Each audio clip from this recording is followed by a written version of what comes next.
The following is a recording for Odette Keeley with New America Media on Thursday, November 10th, 2016 at 1 o'clock p.m. Central Time. Excuse me, everyone. We now have all of our speakers in conference. Please be aware that each of your lines is in a listen-only mode. At the conclusion of today's presentation, we will open the floor for questions. At that time, instructions will be given as to the procedure to follow if you would like to ask a question. I would now like to turn today's conference over to Odette Keeley. Ma'am, you may begin. Thank you very much, Operator. Hello, everyone, and welcome to New America Media's National Post-Election Press Call, Immigrant Communities and the Trump Presidency. I'm Odette Keeley, the National Media Network Director of New America Media, the country's first and largest consortium and newswire of ethnic media organizations. We are pleased today to host this national telephonic press briefing together with Ready California, a cross-sector collaborative working with immigrant communities in the state. This call will be recorded, and we'll be sending you a link to the recording as soon as it is available. On Tuesday, Donald Trump was elected President of the United States. Today, we'll be hearing about the impact of voter turnout for different communities, the future of immigrant populations under the Trump administration, where the immigrant rights movement is headed, and what steps immigrants can take now to stay safe and plan for the future.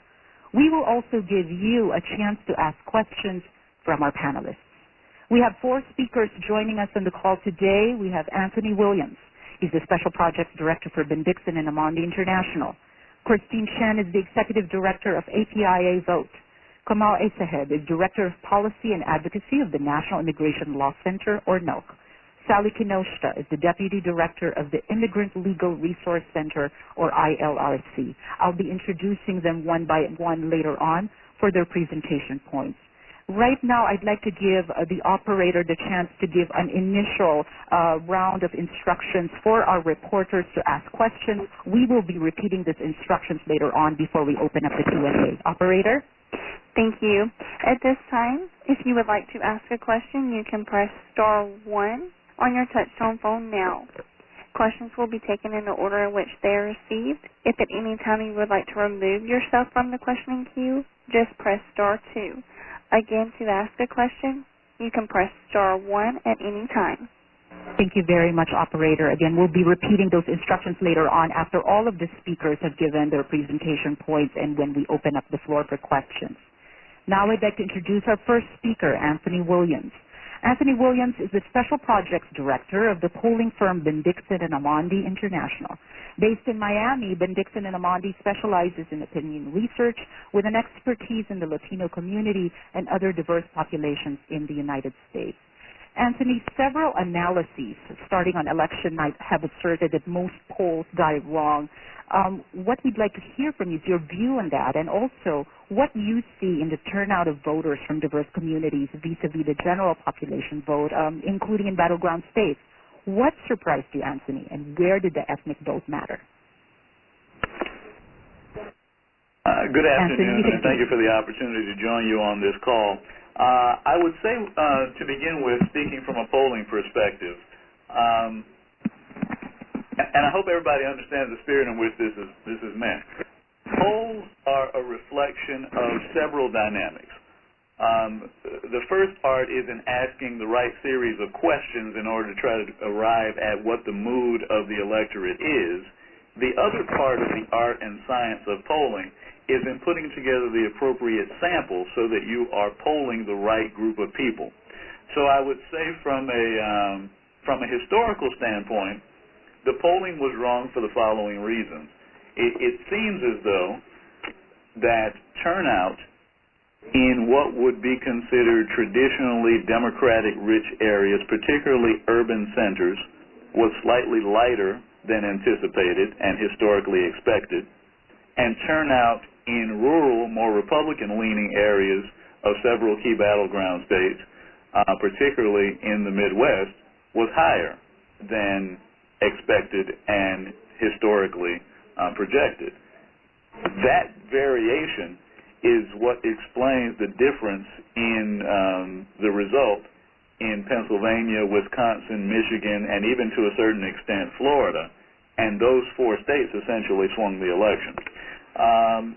Speaking in general, there was some conversation given the intensity of the campaign that voter turnout was anticipated to be in the 130 to 135 million voter range.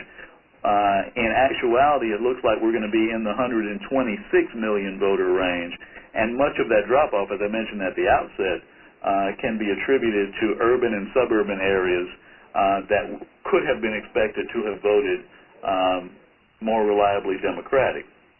If you look at it in the context of the last two elections, and I'll provide these numbers from the perspective of the Clinton campaign first and then go the other way. President Obama in 2008 received 69.5 million votes. In 2012, he received 65.9 million votes. It looks like Hillary Clinton is going to end up right in the neighborhood of 60 million votes, 6 million fewer than 2012 and nearly 10 million fewer than 2008. So it's a question of enthusiasm, motivation, and turnout from her perspective.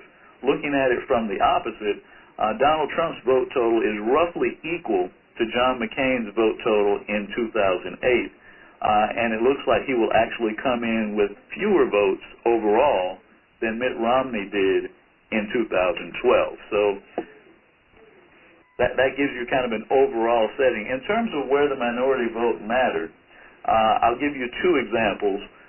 In Florida, there was a significant turnout of Hispanic voters, particularly in Central and South Florida.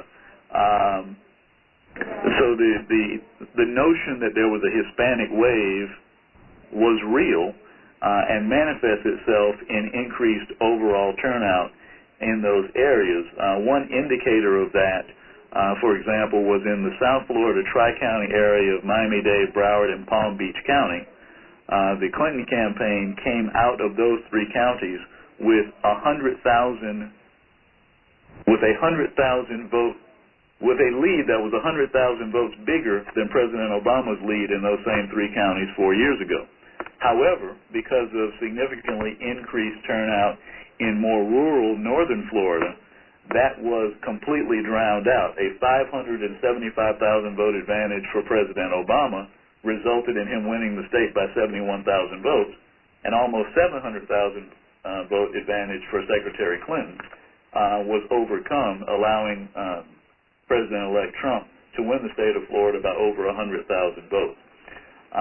You saw in Nevada, however, that the increasing Hispanic turnout was the difference in the election, and I think this is what many of the pollsters and pundits were predicting to be the case across the board.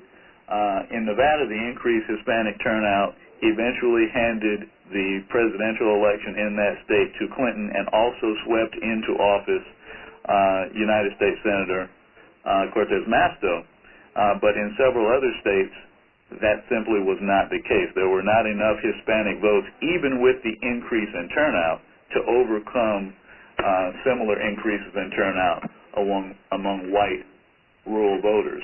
And so if you look at the way the votes broke down, the Hispanic vote nationally went to Clinton by a margin of almost 2-1.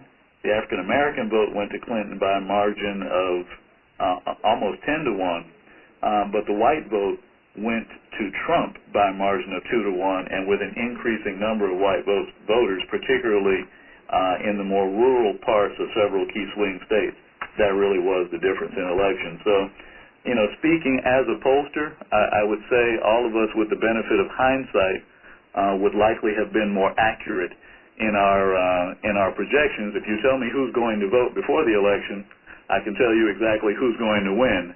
And that was really the case here. Everybody anticipated the look of the electorate to be different than what actually showed up on Election Day. Thank you very much, Anthony. That was Anthony Williams, Special Projects Director for Bendixen Amandi, headquartered in Miami. I do want to acknowledge that we already have a significant number of questions coming in through our Q&A queue, but we would like to ask for your patience from all of our reporters and participants. We're going to get through all of the presentation points of our speakers and then immediately open up the floor for questions. Next, we'll be hearing from Christine Chen. She's the Executive Director of APIA Vote. Christine Chen is the founding Executive Director of this organization. APIA Vote's research and polling of Asian American Pacific Islander voters has played a role in elevating the Asian American Pacific Islander electorate to an unprecedented national level in recent years. Christine, we heard a lot going into this election about the API vote. What are you seeing at this time in terms of the turnout of this sector, and what can you also tell us about the outcomes for API candidates in the various states? Great, thank you. Early voting reports show that Asian Americans' early voting turnout had doubled in Florida, Arizona, Virginia, and North Carolina. And in Georgia, it actually tripled, and our own analysis of the voter files show that 46.6% of Asian American Pacific Islanders, which is a large bulk of them are Filipino Americans in Nevada, had also voted early. So this year, overall, we saw an increased level of voter participation of Asian American Pacific Islanders, everything from the primaries and during early voting. We look forward to sharing the final numbers of the turnout of Asian American voters once those figures are out. But in 2016, overall, we had built our own infrastructure in the community by increasing engagement of nonprofit partners in over 26 states. That's been a larger number than we've ever seen. And with this experience in 2016, they are already poised to work on local elections in 2017 as well as midterms in 2018. Over two-thirds of the Asian American community are first-generation immigrants. And so during the 4 weeks leading up to the elections and on Election Day, our API Vote hotline saw increased calls from voters. Many of them are limited English proficient. They were calling everything from confirming their registrations, issues about going to the polls and not finding their registrations, difficulty in finding polling locations, and overall how to navigate the voting process. So, this only demonstrates once again the importance of having in-language resources for this growing base of voters. Asian Americans are part of this growing diverse electorate, and as a result, we're also seeing this in terms of those who are getting elected. So the API community is actually elated that in January, Senator Mazie Hirono of Hawaii is being joined on the Senate side by Tammy Duckworth of Illinois, who is Thai Chinese, and Kamala Harris, who is African American and Indian American, and they will be joined also by Catherine Cortez Masto, who is Latina. So in terms of already on the Senate side, the diversifying of the Senate as well as the women leadership. Adding to the congressional members, we saw Stephanie Murphy of Florida in the Orlando area, Pramila Jayapal from Seattle, and then Raja Krishnamurthy will be taking over Tammy Duckworth's seat in Illinois, and Ro Khanna will be taking over Congressman Mike Honda's in the Silicon Valley area. Overall, looking forward, we are already getting alerts from our national partners who are Asian American Pacific Islander civil rights organizations calling for reversing the aggressive and the hateful rhetoric that we've been seeing and its impact, and there's major concerns about its impact on immigrant and Muslim communities. Thank you so much, Christine. That was Christine Chen, Executive Director of the APIA Vote. Our next speaker is Kamal Essaheb, Director of Policy and Advocacy for the National Immigration Law Center, or NILC. Established in 1979, the National Immigration Law Center is one of the leading organizations in the U.S. exclusively dedicated to defending and advancing the rights, especially low-income immigrants. Kamal, what we'd like to hear from you are two key things. What can immigrants expect in a Trump administration in the context of the statements, as Christine has mentioned, the anti-immigrant rhetoric that we've heard in the 18 months of this campaign, and even what President-elect Trump has declared previously in what he's going to be doing the first 100 days? For Latinos, for AAPIs, for Middle Eastern, for Muslim Americans, what are we going to be seeing? What can immigrants expect? And also, where do you see the immigrant rights movement headed? Thank you, Kamal. Sure, thank you. I mean, there's no doubt that we are entering a challenging period. Everybody saw that the election was divisive and also damaging in ways that even affected how people related to their community members. We saw the hate crimes, we saw the hateful rhetoric. So it's been a really divisive election. President-elect Trump has called for unity, especially in his election night speech. But obviously his actions, are going to have to speak much louder than Tuesday nights or early Wednesday morning's words. But it's really also important to know that he's not president yet. President Obama is in office for 2.5 months, and we have to make sure that immigrant communities are prepared for what's going to come January 20th. And I think a big part of that is making sure that people know your rights, because the Constitution protects everybody. And that's basic things like, any law enforcement agency, including immigration or border patrol, have to show you their ID, and you have the right to ask them for an identity document. You have the right to remain silent even as an immigrant who's facing an immigration officer, and you have the right to call an attorney. So I think these are very basic things, and there are others on our website and other groups' websites that I think people need to familiarize themselves with, over the next 2.5 months. But come January 20th, what can President Trump do? What will he do? Well, we don't know. We have his words. We have various things on, his websites. We have things that he said in his speeches. But one thing that he has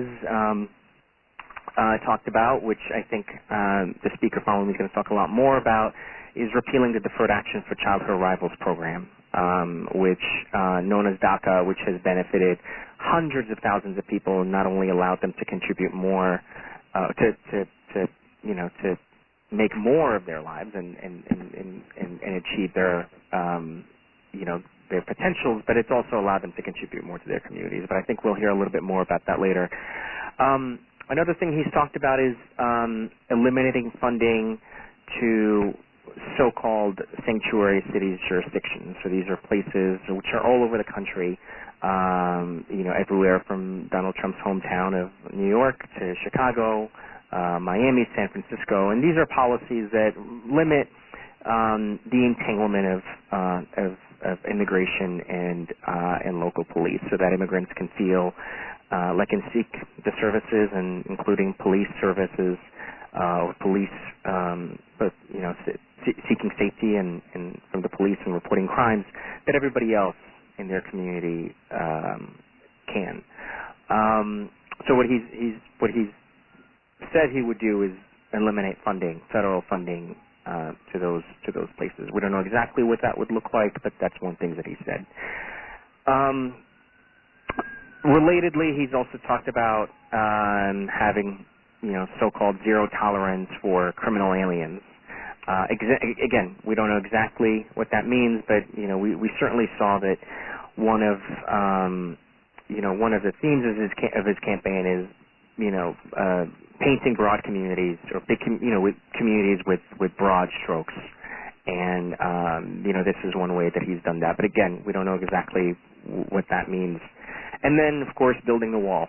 What he calls a big, beautiful wall, and obviously there are a lot of problems there. It's not practical. It's costly. It doesn't really. It's not even feasible. But that was a thing that he kept talking about over and over again in his campaign, and that is something that he says he will, commit to accomplishing. So at the end of the day, we just don't know specifically what he will do on immigration and on other issues. As folks know, he's thrown out a lot of ideas, and it's not clear that many of them are either practically feasible or politically feasible. And it's not clear that even within those ideas that are feasible, which ones he'll prioritize. There are some Republicans who are already out there saying, no, he's not. When he talks about immigrants, he's not talking about going door to door, to pick people up. And he's, but he needs to say that, because obviously there is a lot of there is a lot of anxiety in certain communities. And he's also hinted at legalizing undocumented immigrants, although he says that the way he puts it is, once we enforce our laws and, once we do all of these things that I mentioned above and others, then we can start having a conversation about the status of, the 11 or some of the 11 million people who are undocumented. But again, not a lot of detail there, and it's like with everything else, we just don't know how or less serious he is about it. But the bottom line is he's not president now. He won't be president for 2.5 months, and there are concrete things that individuals should do to prepare for his presidency. So your second question, which is how how is the immigrant rights movement positioning itself moving forward? Obviously immediately, one of the big things that the immigrant rights movement had been pushing forward over the past decade or two has been this idea of federal immigration reform, which is combining enforcement and changes to the legal immigration system with the legalization of the 11 million people who are, or the millions of people who are undocumented. That is a thing of the past. I mean, that is certainly not something we should expect or anything close to it at the federal level over over the coming years. As you can tell, that's a very different idea than the sorts of things that Trump is talking about. But there are opportunities to for states and cities to tangibly and dramatically improve the lives of immigrants. The federal government is in Republican hands. President-elect Trump will be president in a couple of months. The House of Representatives is and will be under Republican control. The Senate is and will remain in Republican control. But there are other parts of government, and there are states and cities that have led the way particularly over the last decade, to meaningfully and tangibly make life better for their residents, including immigrants. And that's, with anything from confidentiality policies that allow people to go to the hospital without fearing they're going to be handed over to immigration, to policies allowing individuals to access higher education or to obtain occupational licenses or to obtain driver's licenses.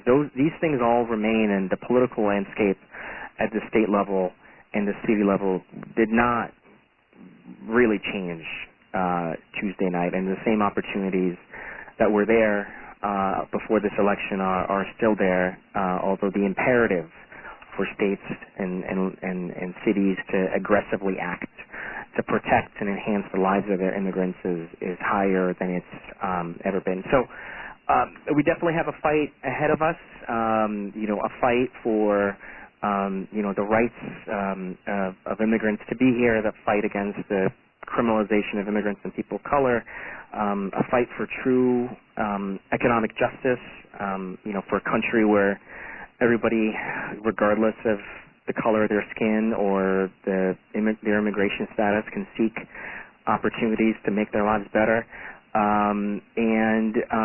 Immigrants will be documented or not, will be a critical part of that fight. Again, Donald Trump cannot take away the Constitution. He cannot take away people's rights.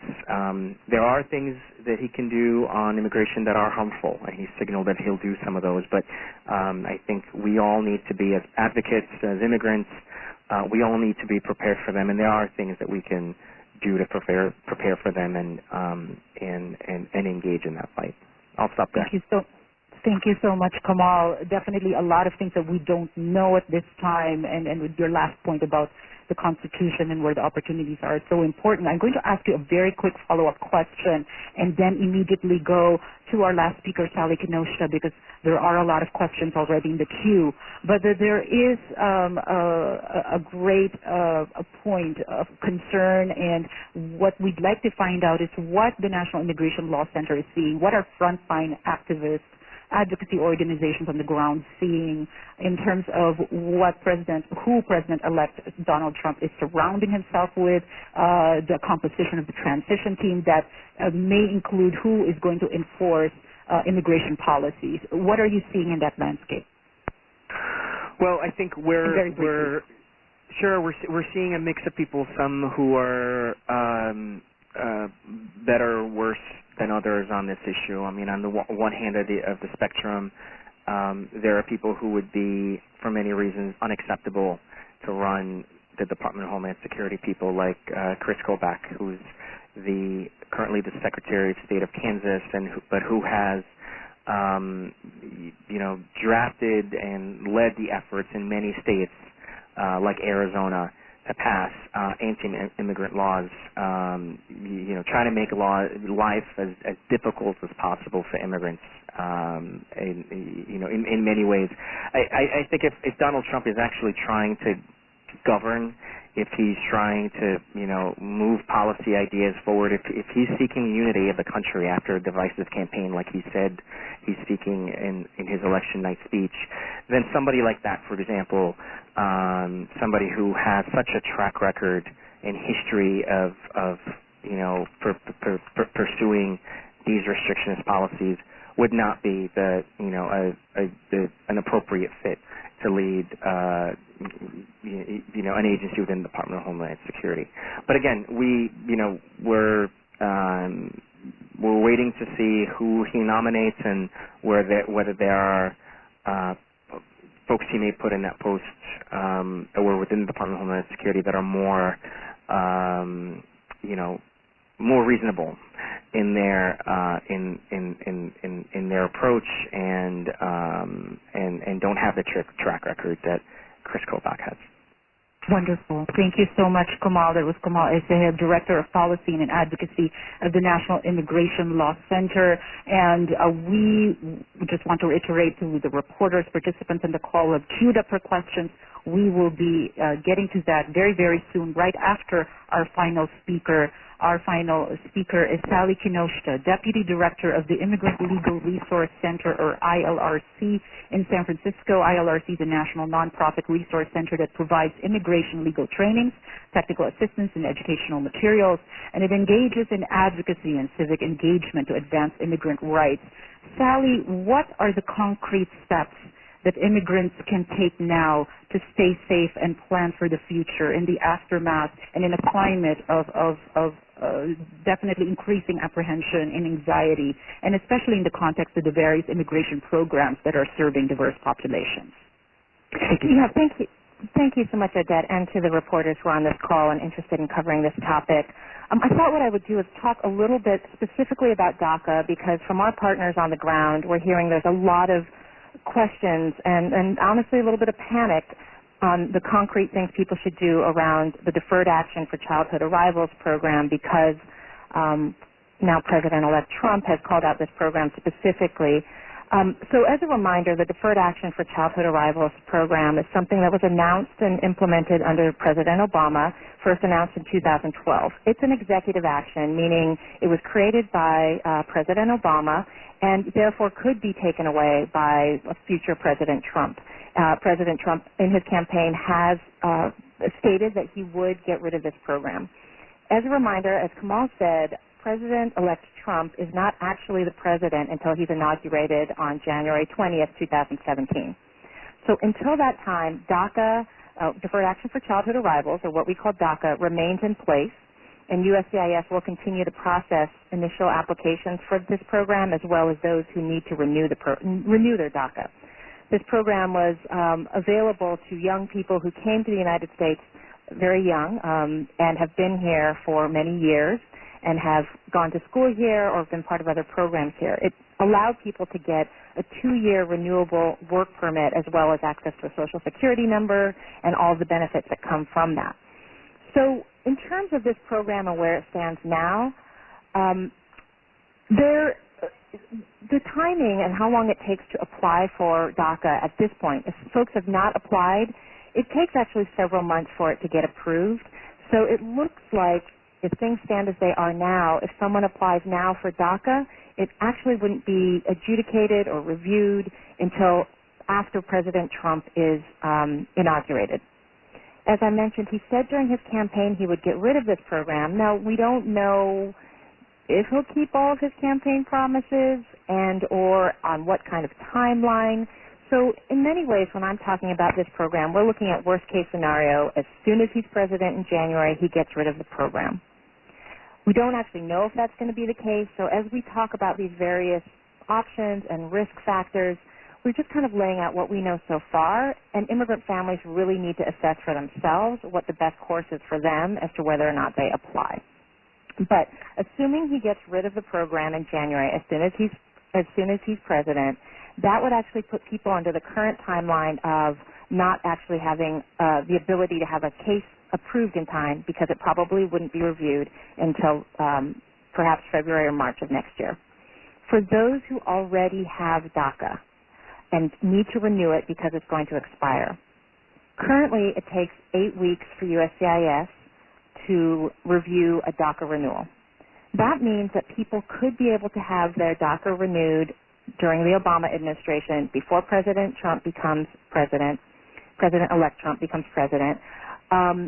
And it's possible then that when they have their DACA renewed, they'll get a new work permit for 2 years that could last into the Trump presidency. That being the case, because people who've already applied for DACA are already known to the U.S. government and to our immigration agencies, it's not clear, it doesn't seem that there's an additional or new risk to those folks who have DACA if they apply to renew. In fact, we've looked a little bit at these administrative programs like deferred actions, other deferred action programs, temporary protected status, etc. And historically, administrative programs like this have never been used as a list to wholesale go after people for deportation. And it would be extremely costly for the government to go after and try to deport the more than 700,000 people who've received DACA. So for those who are already on the list, it doesn't seem like it presents a new risk. However, whether or not the government would use that as a list to try to deport people is a little bit more unpredictable with Trump because he's a little bit more unpredictable than what we've just seen historically with other programs. So sort of recapping what we're seeing, it seems like for initial DACA applicants, unless the government decides to expedite those applications, if people haven't applied already, if Trump becomes president, eliminates the program in January, it might be too late. People could still try to take the risk of applying because perhaps the program will go on longer than that. For DACA renewals, it seems like there's much less of a risk, and they actually should try to renew so they can at least have a work permit that might be valid for at least a couple more years. In either case, people should know that the filing fee for DACA increases to $495 from its current $465 on December 23rd, 2016. Other things that immigrants can do now to protect themselves, anyone who's in the country undocumented, whether DACA eligible or not, should go to a legal services provider now to be screened to see if they're eligible for any other existing possible immigration option other than DACA. Polling and research of folks who've come into legal services providers have shown that as many as 15% or perhaps more actually are eligible for something more permanent than DACA when they've come in seeking DACA services. So because we're anticipating a potential increase in enforcement and the kinds of deportations that will take place, people should try to protect themselves now. Go to a legal services provider, see if there's something that you might be able to benefit from now. The Immigration Advocates Network has a national directory of more than 950 free and low-cost nonprofits that provide immigration and legal services in all 50 states. there is likely in your state someone who can help you for free or for low cost. Also, community members need to know that there are those who will commit fraud against immigrants, have schemes set up to charge people money when they're not eligible for something or when they're not eligible for the thing they apply for. So there's also immigrants need to know that they need to go to a reputable immigration legal services provider. Nonprofits are often a good place to start, and as I mentioned, there's this directory that includes 950 of them. People also need to know their rights when they are in contact with an immigration agency, and Kamal covered a lot of this, that your rights are not completely eliminated just because you don't have legal status, and that immigrants can assert their rights, for example, to remain silent, to see a warrant if they need to open up their door, to be able to call an attorney, etc.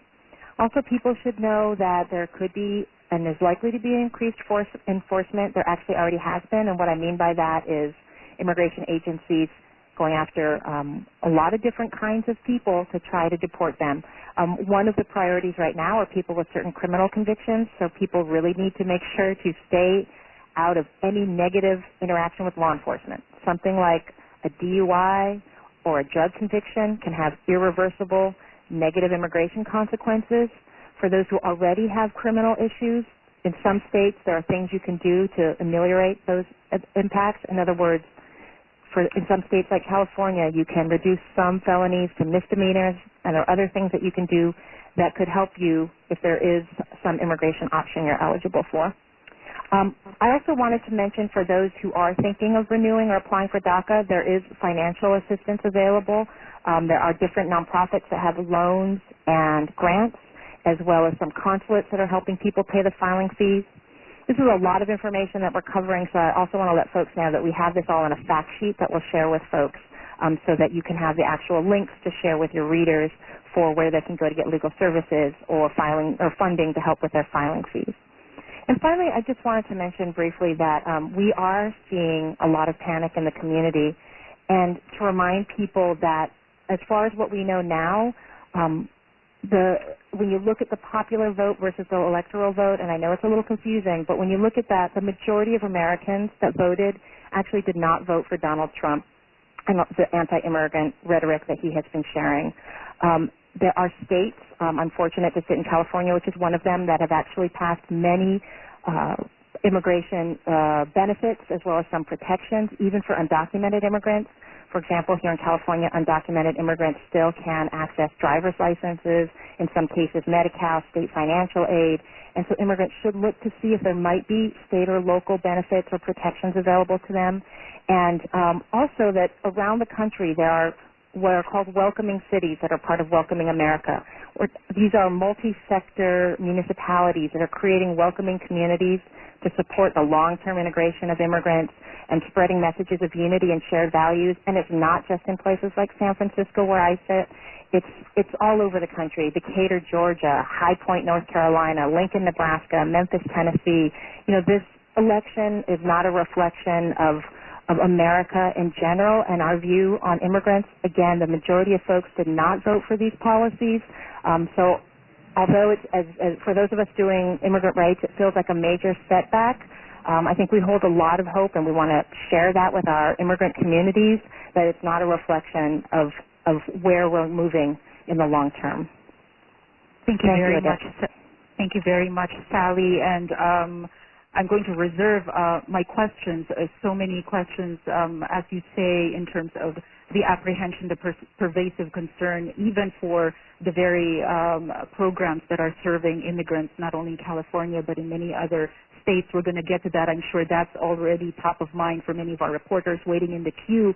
So we're going to go straight to that. And just to reiterate, our final speaker was Sally Kinoshita, Deputy Director of the Immigrant Legal Resource Center, or ILRC. I'd like to now open up the floor for questions from the media just before we go to our first reporter on the queue. Operator, could we please just hear the instructions again on how reporters can ask a question? Yes, ma'am. At this time, we will open the floor for questions. If you would like to ask a question, please press the star key followed by the 1 key on your touch-tone phone now. Questions will be taken in the order in which they're received. If at any time you would like to remove yourself from the questioning queue, just press star 2. Again, if you would like to ask a question, please press star 1 at this time. And operator, let's start with the first reporter. Thank you. Our first question will come from Sunita Sarabji of India West. Go ahead, Sunita. Hi. This question is for Kamal and Sally.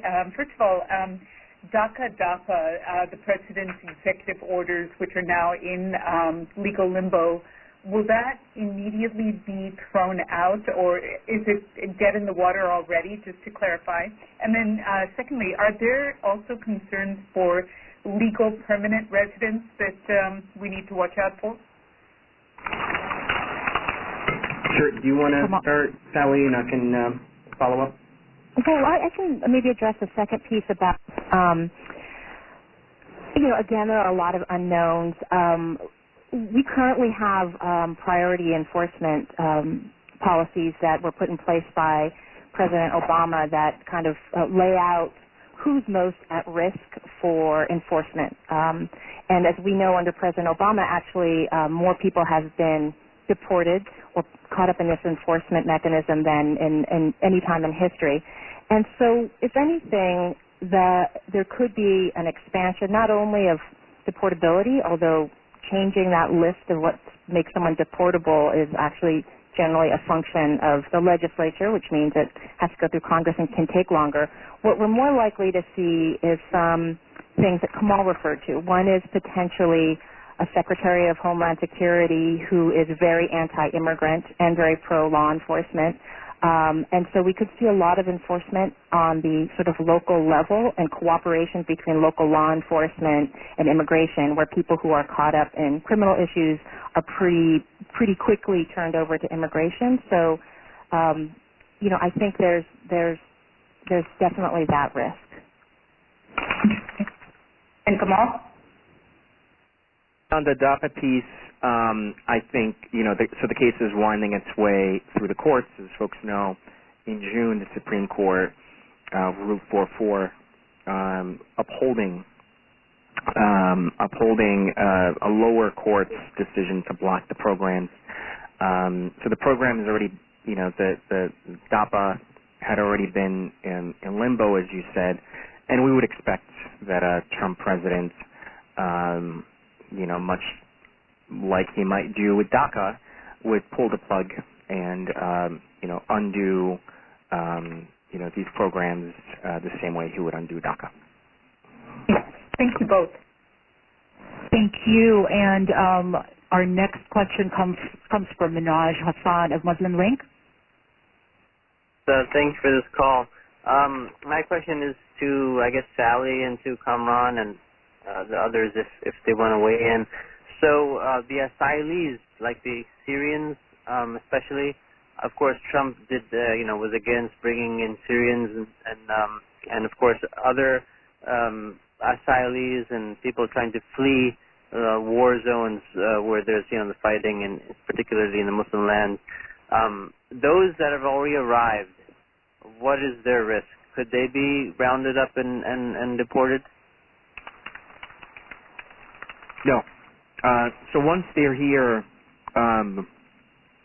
either an asylee or refugee status, they're entitled to rights and they're entitled to a process, they're entitled to rights, they're entitled to residence here, and they're entitled to a process before that status is rescinded.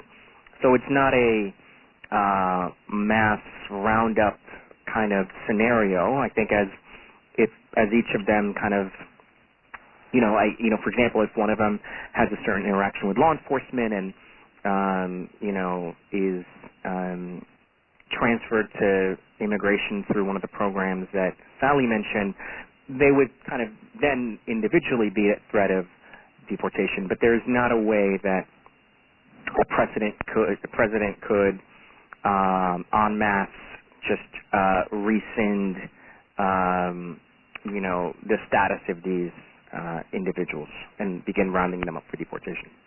Could they be revetted? Not unless if they have a subsequent application, which, they would if they were to apply, if they were interested in becoming citizens down the road. And one of the things he did say is that, you know, that people from certain parts of the world would be subject, and I don't think he just means refugees, would be subject to quote-unquote extreme vetting. And the parts of the world he's thinking about are predominantly Muslim countries. So we could see that if you're an applicant for status or citizenship from one part of the world, your background check looks a certain way, and if you're from another part of the world, your background check looks different. The other thing I would add on this, related to this, is, you know, one of the programs that we've forgotten about from the Bush administration is something called Special Registration, or NSEERS, which was a post 9/11 program to that required people from predominantly Muslim countries to register with the government, you know, be fingerprinted, be subject to interview, and we saw that thousands of people, because of that program, were actually, you know, long-time residents in many cases of the U.S. were deported.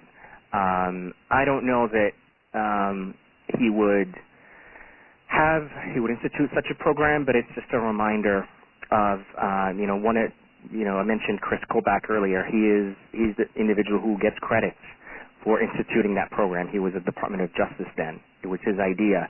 So it just highlights the importance of, you know, who is actually leading the agencies under a Trump administration. Thank you so much, Kamal. Thank you, Manoj, for the question. Our next question comes from Susie Schultz from the Public Narrative. Yeah, hi guys, thanks. I think this question would be for, hang on, let me pull up there, for Kamal. When you were talking about, you know, that there are opportunities for states and cities to improve the lives of citizens, it's not necessarily all federal. You mentioned a couple of those. Do you have any recommendations for us here in Chicago and Illinois, where, you know, especially at the state level, we're facing a 2-year budget standoff right now? Is there any resources you can point us to specifically here in this state and city?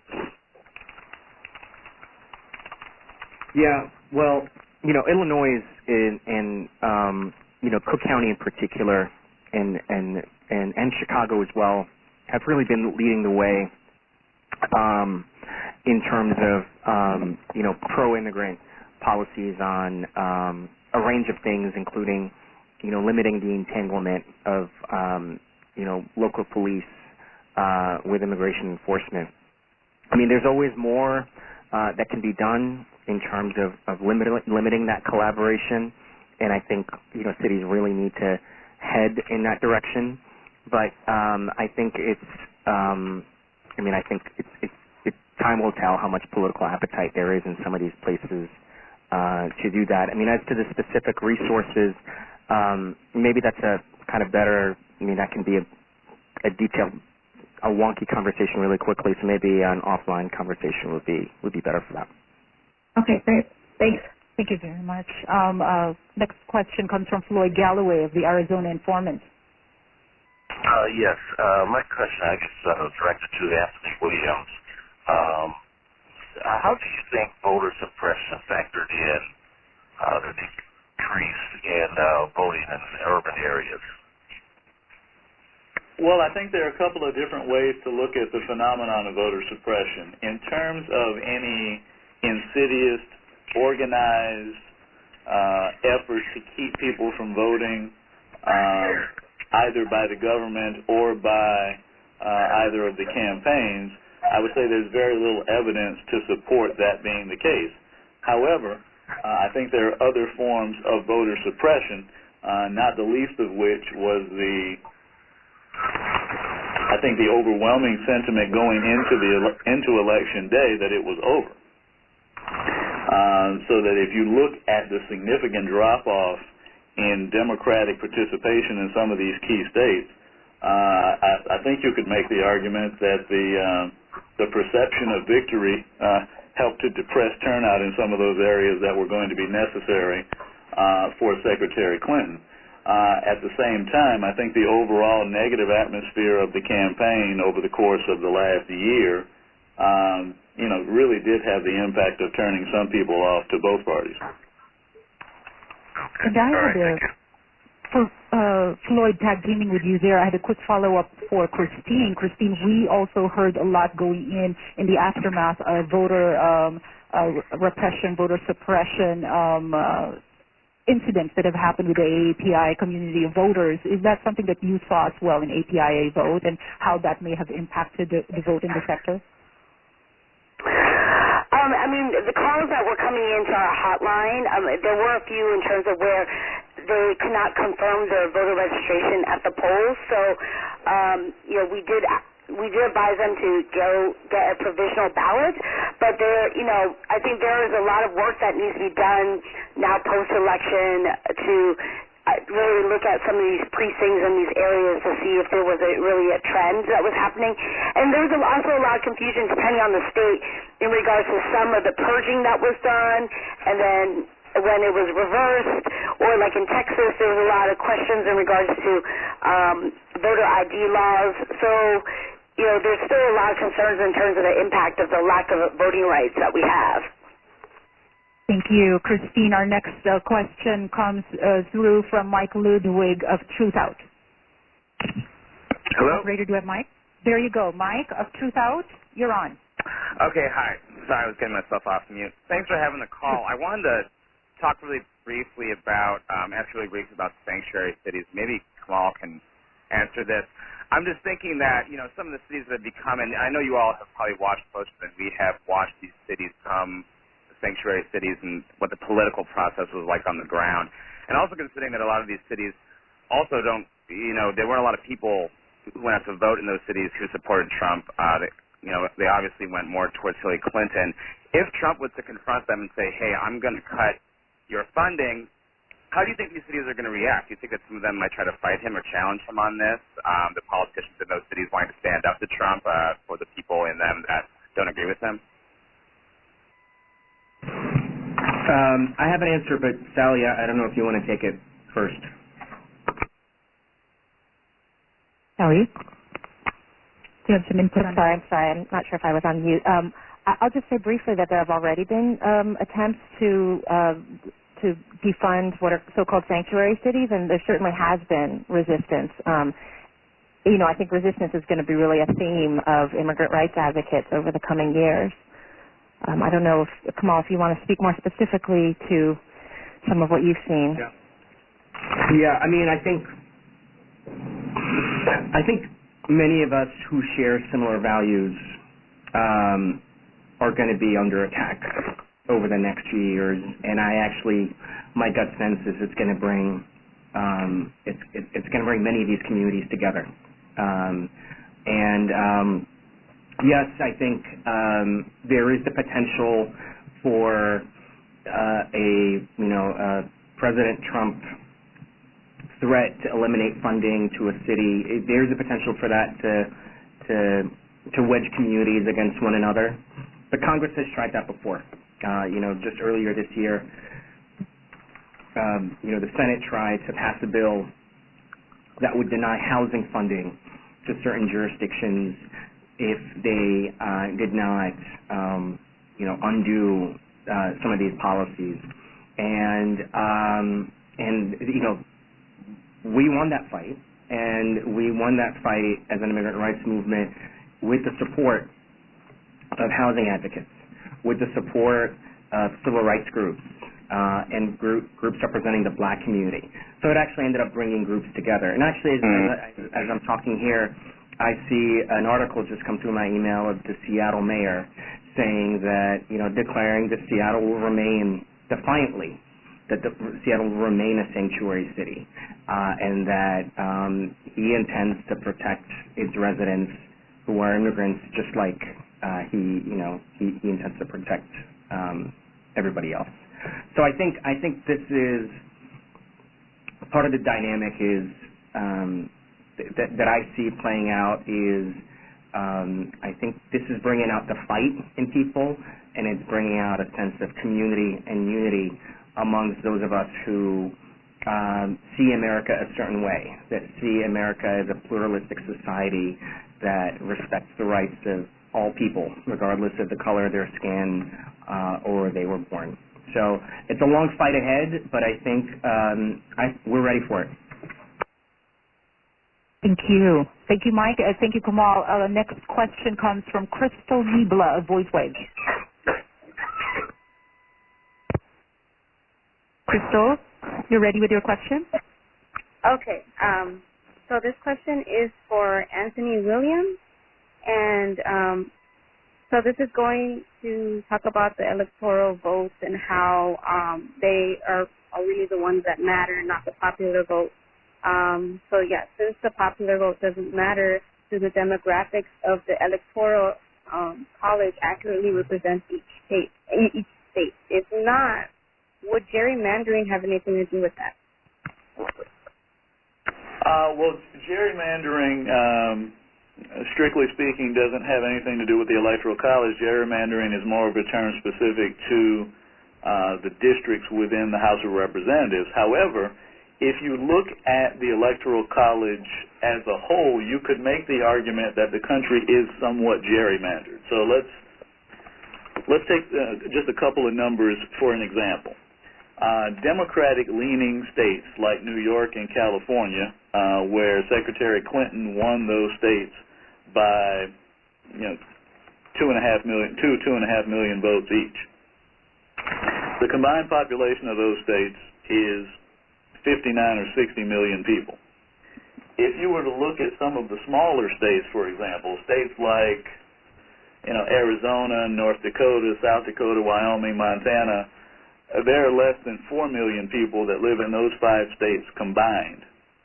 So this has an impact both on the Electoral College as well as on the makeup of the United States Senate, which is a major challenge when it comes to implementing progressive policy.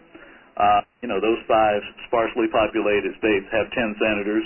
New York and California only have 4, even though the population is 15 times larger. When you look at it from an Electoral College standpoint, the way that the Electoral College is formulated, each state gets the same number of votes that it has in the House of Representatives, which is done proportionately based on population, plus 2 senators. So, for example, in a state like Wyoming, they are only entitled to 1 electoral vote based on their population. They get 2 more because every state gets at least those 2 to represent their senators. So they end up with 3 total.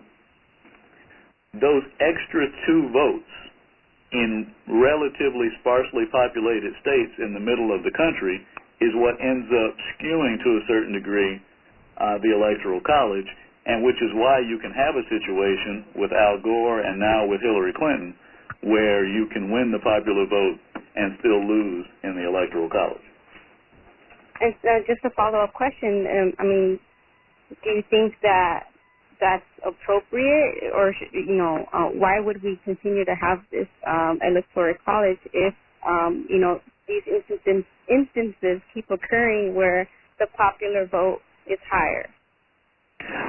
Well, the makeup of the American electorate, and as a result, its voting patterns over the course of its history shift. And so there are times when that shift benefits Democrats. There are times when that shift has benefited Republicans. There was a time between